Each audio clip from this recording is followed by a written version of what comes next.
Well, hello again, everyone. This is Stefanie Hoover with Loss Prevention Magazine, and welcome to another episode of Inside Scoop, our podcast that we've been doing for a little while now. And the object of these podcasts is to talk to some interesting people that are out here affecting the industry and LP. And I think we have two folks today that are definitely affecting the industry, and that's David Johnston and Christian Beckner from the NRF. And so before we get into our topic for today, I would love for David and Christian just to talk a little bit about who they are and what they're doing at the NRF. Yeah, well, thanks, Stephanie. David Johnston, Vice President of Asset Protection and Retail Operations. And I lead our advocacy and membership engagement and education in the areas of asset protection, loss prevention. So crime, violence, organized retail crime, digital fraud with Christian and others. I'm Christian Beckner, Vice President for Retail Technology and Cybersecurity at NRF. I lead our member engagement around cybersecurity and other technology issues, including AI, and also working on policy issues on those areas as well. And I'm leading our new Center for Digital Risk and Innovation. This is NRF's new, one of our new sort of internal centers for, to facilitate deeper engagement around technology and cybersecurity issues.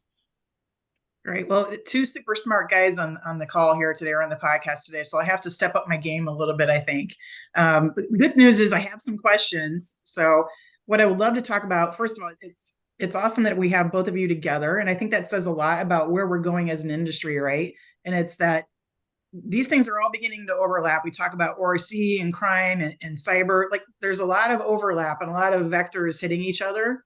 Can we talk a little bit about what the stance is from NRS perspective on that? Yeah, well, I'll start with, retail is an evolving industry. And, even the profession of asset protection and any aspect of protecting, the brand, the organization, the people, the profitability, continues to evolve as we've become more of an omni-channel environment in the retail with the convergence of digital and physical. Retail spaces, retail channels, so too have the bad actors. And it's become important for us to work collaboratively and cooperatively as a full enterprise. And that's what brings a lot of the physical security and the cyber security together. So I'll let Christian add his point of view. Yeah. So if you think about cybersecurity in the retail sector, it's been about 10 years since NRF started up our IT Security Council, which is our main group for engaging around cybersecurity issues. Also 10 years since the retail ISAC was established. So you've seen a lot of good collective effort around building capacity around preventing cyber attacks and cyber threats that affect retail companies and customers. So a lot of good progress made, but the attacks that we're seeing are more sophisticated every day. And then we're also seeing sort of between retail crime and cybersecurity, a real sort of advancement in different types of fraud schemes, scams that are going after retailers, going after customers and consumers, and a lot on the plate right now that companies are having to defend against. Yeah, absolutely. There's, I think, a real overlap between what happens in brick and mortar and what's going on online now, for sure, more than ever. So David, I think about the current state of ORC, and I know there's a lot of talk in the news about this, and there's a lot of attention from retailers being focused on it. I sort of almost think of it as like this dystopian future that we're up against. What do you think in your mind? What are we headed for if we don't stop this ORC sort of wave coming at us? What are we in store for if no action is taken? You're right. It's, if we look at it from a dystopian environment and what's going to happen, if we don't continue to progress, in really what I'm going to say, there's a lot of lawlessness out there. And, we're not just talking about, again, the audience knows this, I'm preaching to the choir, but we're not talking about the opportunistic or the amateur, shoplifting that's taken place. We're really starting to see this new breed of shoplifters. We've been at this for over 3 decades, right? You and or at least I have. I don't know. I have to. Yeah. So and when we began our careers catching shoplifters, it existed, right? We even had professional shoplifters. We had groups that would come and steal high priced and high fashion, goods. But today we're just seeing a number of factors that have progressed over the years that this new group, this almost independent business of shoplifting, is occurring, where we're seeing the open and the brazen acts of shoplifting, the frequent offenders who are coming in, the merchandise being stolen has changed. Mhm. And it's, it's not just the unhoused, it's not just the addicted, it's folks who know that they can go and sell the goods. And we've seen this proliferation of organized groups, whether we want to call them coordinated, organized, or even at larger transnational groups. There's a wide scope and scale of organized networks out there who are going and reselling these stolen goods. How did we get here? Well, a lot of things: economic, financial issues, unhoused, drug abuse, decriminalization of certain laws. We could talk border issues. It's a whole bunch of things. Mhm. If we don't fix it, and it is going to take a full community effort from the local to the federal government and even the consumers to understand they have a role here. If we don't fix it, we're just going to continue down that path of lawlessness.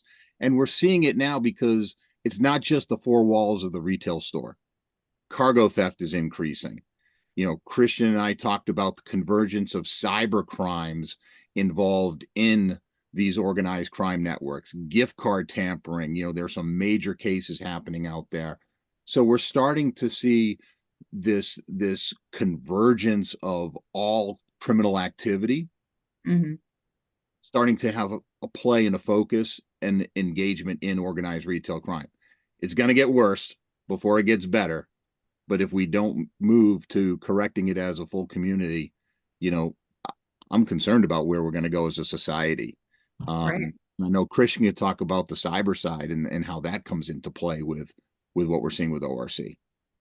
Yeah, I mean, if you look at what organized retail criminal groups are doing, there is, I think a few years ago we would have thought that cyber criminal organizations are a separate group from ORC groups. I think you are seeing a convergence, given the fact that you can do ransomware as a service, cybercrime as a service. All of these capabilities are tied into each other, and some of the international organized criminal groups have those capabilities and are using them opportunistically, wherever they can. This really comes down to, where there's opportunity, where there's a perception of sort of lower risk than certain other types of opportunities. Organized criminal groups are going to take advantage of that. And that's what I think we've seen over the past few years. I am optimistic about the way federal, state, and local law enforcement has responded and stepped up their games. Homeland Security investigations, many state and local law enforcement organizations, but we're still sort of early in that journey to sort of build up that capacity. Right. Steph, one of the images I always look at when I think about organized retail crime is the cover of LP Magazine special edition. I think it was almost a year back, is the iceberg. Mhm. I think that we are just now starting to get at or just below that water level. As Christian had mentioned, we've got great efforts by state and local communities and federal agencies. We've seen fantastic partnerships with the retail industry in some of these investigations. And we're starting to hear more and more about these larger scale apprehensions that, again, aren't going after just the boosters and the shoplifters. We're starting to apprehend the people involved in the network. We're Right. not there yet. We're not at the point where we're totally dismantling and disrupting these larger groups, but slowly we're starting to see that the relationships, the partnerships, and the efforts of, particularly the retail industry is starting to show. Right. I think when I worry about things like, nation states funding organized retail crime. I mean, those are the big rocks. Is there anything that the NRF is doing to help with those types of things? And maybe that's beyond your scope. I don't know. But that's sort of what keeps me up at night is, man, how do we address something like that? Like a nation that's funding this sort of activity. I mean, I think that's where the Combating Organized Retail Crime Act comes into play. So if you look at, which has been a major focus for NRF's legislative activity over the past couple of years, the goal there is to bring various federal law enforcement agencies together in a coordination center to support state and local investigations, but to sort of build that richer picture of what we're seeing in terms of coordinated transnational organized criminal activity. Some of it may be not necessarily nation state supported, but certainly nation state sort of, looking the other way and not, not sort of active efforts in some countries to sort of tackle that in terms of their own internal law enforcement activity. So I think, from those efforts and even, with, if we can get Corca passed this year and sort of move forward on that, I think that will provide sort of more awareness into, what your, that sort of picture. David, I know you'd surprise something you wanted to add too. Yeah, I was just going to say, and you mentioned, Corca, we are tied in with the key federal agencies that are supporting, the federal efforts of organized retail crime. Our members are, we make sure that our members get time with them, whether it be at Protect or through our LP Council and some of our other committees. And the one thing that we're definitely assured of is, ORC is going to impact our national economy. It is impacting the national economy. Retail is the largest private employer. 1 in 4, either work in or support retail. It is a major, driver of our gross domestic product. Right. So, national economy is impacted by the retail industry. And we also have to look at it and say our national security can be impacted by organized retail crime, with some of these transnational groups and the product and the proceeds being offshored for either nation state, nation sponsored, or, as Christian said, those nations that are turning the other way. So it's very important for us to stay tied into the federal work and efforts of not only just ORC, but all the collateral crimes attached to it. Right. You mentioned some of the work that you're doing on the Hill. I would love to hear a little bit more about Fight Retail Crime Day. I know we featured an article about it in our last issue, but from your perspective, what was that like? Was there a lot of camaraderie? Were people sort of like linking arms and singing Kumbaya a little bit? Like, what was that all about? Yeah, well, first off, thanks to Millie from Luxottica for the article. She did a great job. Yeah. And most importantly, to the retail members and key industry partners who took part in Fight Retail Crime Day. For those unfamiliar with it, Fight Retail Crime Day was held last October in Washington, D.C. We had about 70 retailers, mostly loss prevention leaders and professionals, along with their government relations folks, and some key industry partners, go to Congress and sit down and have over 60 meetings with congressional offices in both the House and the Senate. What this really brought were a couple of things. Number one is it, to the congressional leadership, or just Congress in general, it brought personal stories. Instead of us talking on behalf of the retailers were sitting next to these congressional offices and leaders and talking about what they see every day, what the impact was or is to their employees with the violence, the theft, and the crime. So for Congress to hear those stories, it puts a lot more of a personal touch on what we're really trying to accomplish. From the LP point of view, many of them, including myself, never really understood what happens when our GR folks go to the Hill, or, what it's a mystery, or what it takes to sit down and have a conversation with a senator or a representative or their offices. So it was a great learning experience. I don't think it was a kumbaya moment. I will tell you that there were a lot of conversations that at lunchtime in the cafeteria, many of us got together, and it was, what did you say? What did you talk about? Who did you meet? What were their thoughts on it? And then afterwards, from that period of time, we've seen over 35 additional co-sponsors to the bill. We're now up to over 130. The push now is to try to get the bill to the floor. If we can do it in committee, that's great, because right now both bills are in the committees, their respective committees in the House and the Senate. If we have to go through committee, fine. But our GR team is also working on trying to get it to the floor for a vote. Might be a challenging year because it's an election year. We know what Congress and others may do during the time period they have remaining, but we're positive that we have the opportunity. We've got a lot of support, and we're just going to keep driving it home. You know, this reminds me of the Kevin Costner, Elliot Ness in The Untouchables, right? Never stop fighting till the fighting's done. Right. Great movie, by the way. Yeah, you know, and this is it. And it's a fight that many of our predecessors have been taking on. This is not something that's just popped up, you know, 3-4 years ago. We're almost in a 20-year fight. You know, and that's how long, but the evolution of it, the scale of it, the impact of it, you know, now the time is right. One other observation on Fight Retail Crime Day. Again, I took one of the groups around during the course of the day, and we went into Republican offices, we went into Democratic offices, and you would hear slightly different things, but for the most part, the understanding of this issue at the local level, wherever you are in the country, this is an issue. And I think that's reflected in the fact that if you look at the sponsorship of Corca, it's almost 50-50 Democratic and Republican members, and you know, sort of strong bipartisan support for the bill. So I think that gives us some, you know, positive sort of hope that we can get this across the finish line this year. Great. That's great news.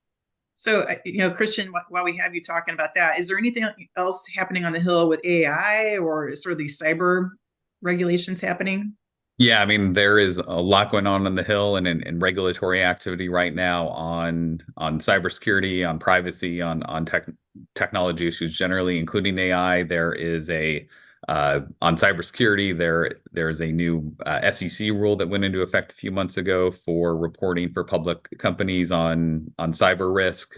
You now have CISA. It just put forward its proposed rule for cyber incident reporting a couple weeks ago. So we're going to see, you know, that, you know, slowly move forward over the next year or so, and so that's something we'll be commenting on in the coming weeks. And then on AI legislation, there are a number of proposals at the federal level, at the state and local level. It's still early on AI legislation, but there's definitely a lot of interest in Congress and in state governments in doing something. And then on privacy, just this past week, there was you know, some new legislation put forward, bicameral, bipartisan, that, you know, on privacy, you know, federal privacy law that we're taking a close look as well. So it's definitely a busy time on the Hill, busy time in regulatory agencies, and you know, a lot going on right now on all these issues.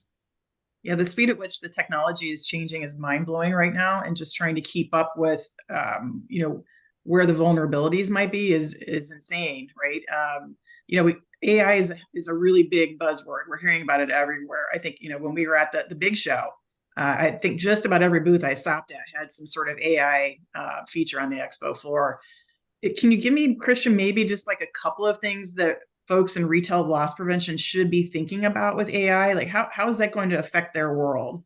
Yeah. So if you think about, I mean, AI is basically, and like with cybersecurity, like with privacy, basically comes down to data. So if you are thinking about as a loss prevention professional, you know, what data are you collecting? What data are you analyzing? You know, if you are using AI-enabled technologies to sort of support decision making in the fraud prevention context and in the theft prevention context, you know, just making sure you're, you know, being thoughtful sort of about how you're doing that, and ultimately still sort of keeping trained professionals in the loop. You know, I think at this point, you know, and NRF put out last fall a set of AI principles for the retail sector, where we articulated some sort of core high-level principles for how retailers should be thinking about AI. And one of the things we noted in there was that when you're talking about, most retail use cases are relatively low risk, but when you get into issues around loss prevention, fraud related issues, you have slight, you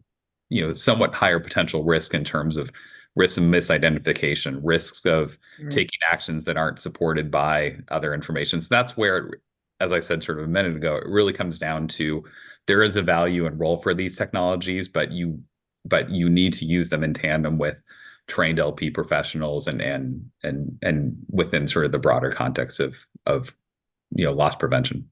Right. You mentioned a resource for the community. Is that available on your website still, or how can they? Yeah, that's up on NRF's website. It's NRF's sort of AI principles for the use of AI in the retail sector. So we can share a link out with that. That'd be fantastic. So let's talk a little bit about this show that's coming up. I'm sure you guys are not even worried about it at this point. It's so far away. It's just in June. You feel like you're all ready? We're getting there. Absolutely. Getting there? Yep. Great. I know there's probably a lot of people right now who are working out, trying to lose some weight before the show hits in a month, all that kind of good stuff. I know I am. So David, let's start with you. Can you talk a little bit about some of the things you're looking forward to with this next NRF Protect?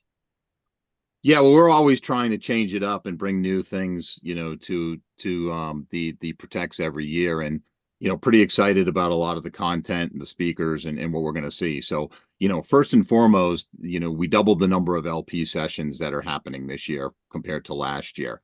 We really understood that there's a lot of things going on in the LP AP world, a lot of topics to consider and discuss. So, and our members or our attendees have, it's great because they bring team members with a variety of roles and responsibilities. So we want to make sure that we have a natural balance to support something for everyone.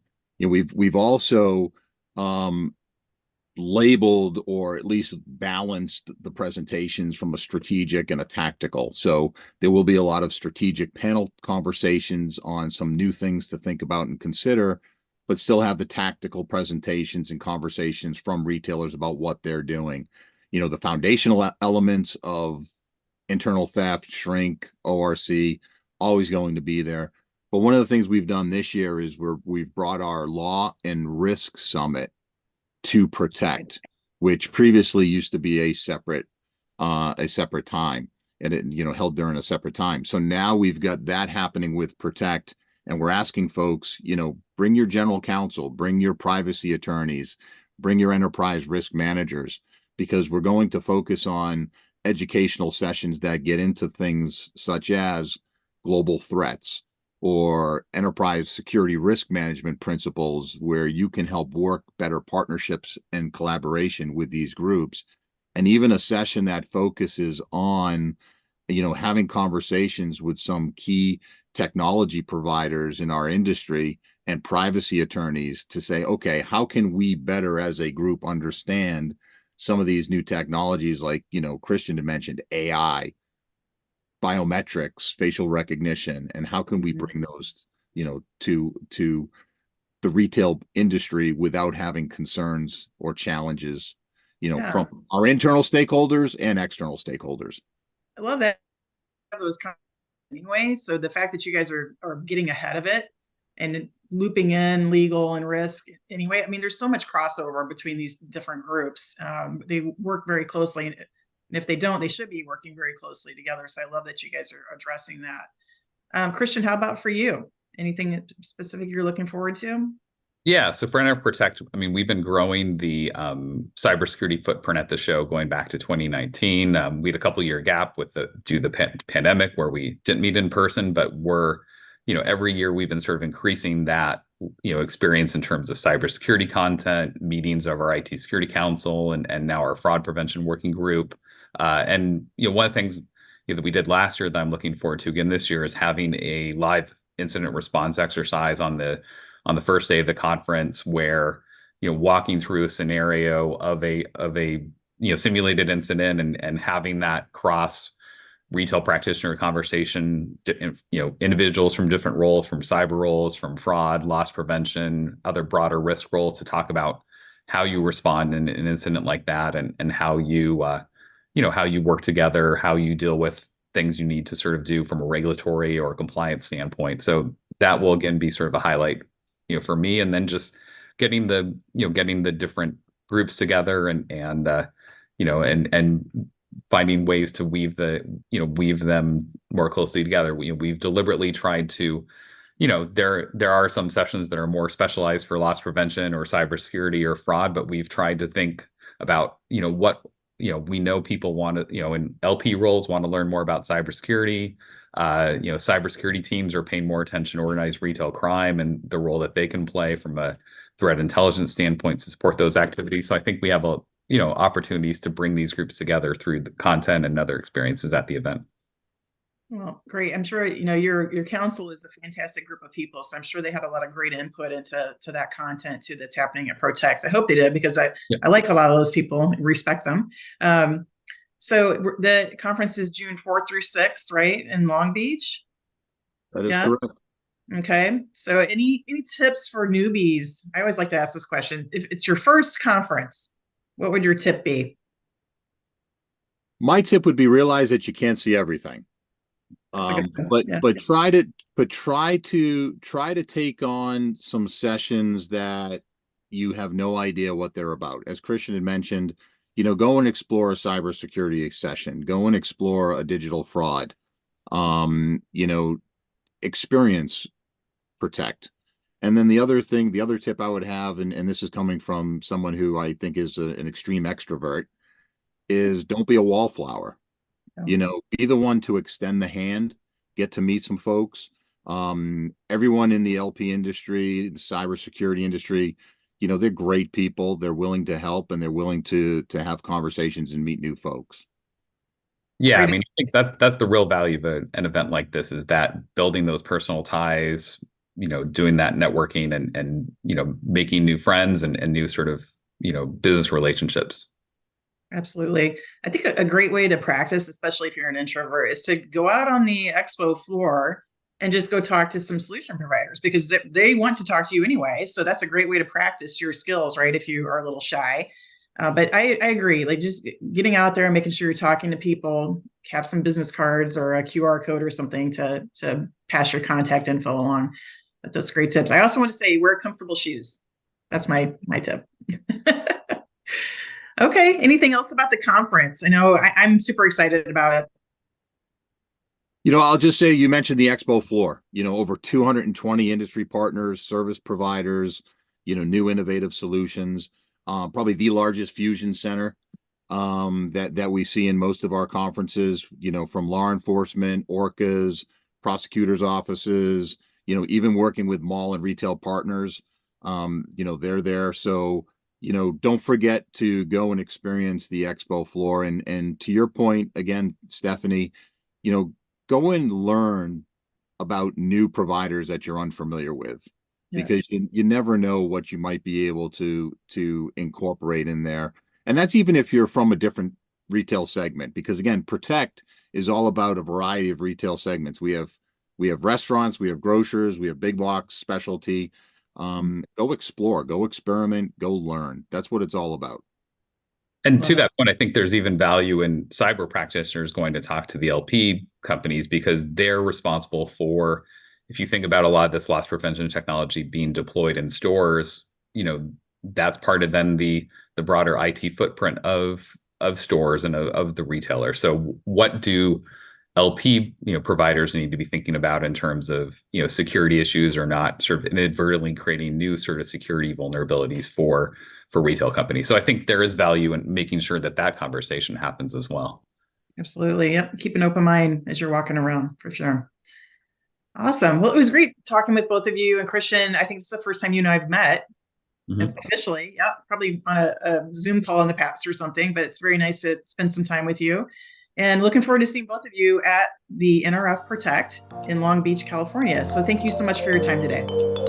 Thanks, Stefanie.